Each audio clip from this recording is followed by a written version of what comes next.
E aí, pessoal, como vão vocês?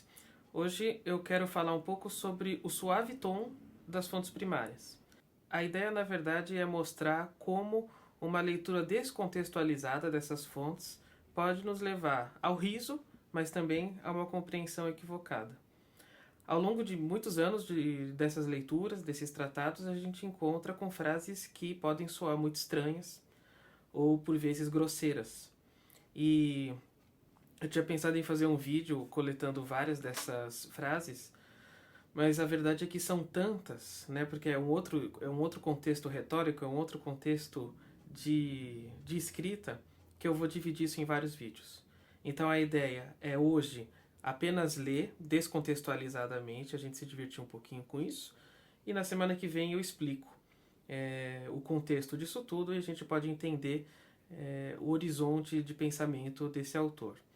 Para esse primeiro vídeo, eu escolhi passagens do grande tratado do Quantz, né, sobre a flauta ou traverso, e que é um tratado que fala sobre muita coisa além do traverso, mas muita coisa mesmo.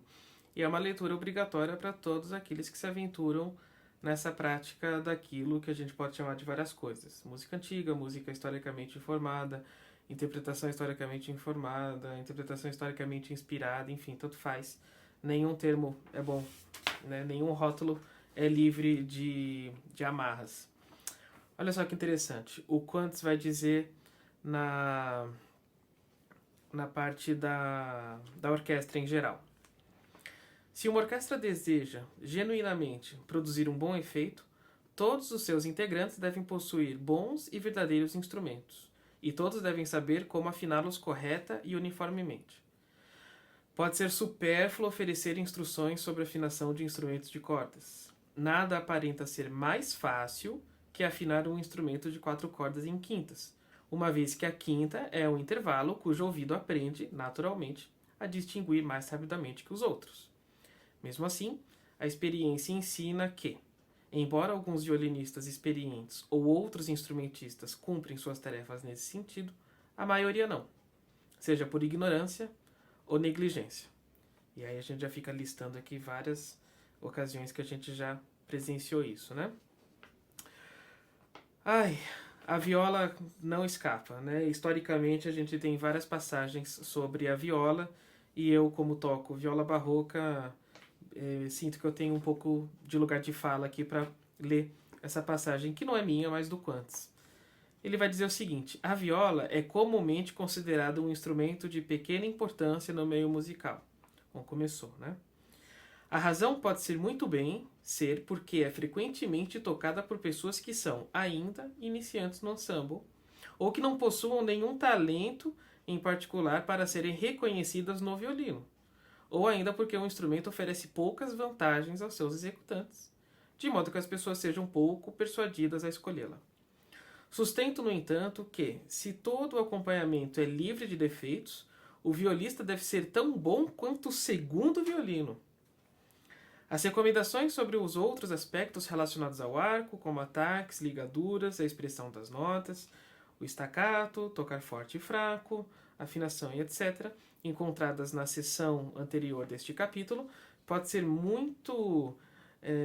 de muito interesse tanto para o violista quanto para o violinista da orquestra, né, o ripieno, aquele que não é o solista.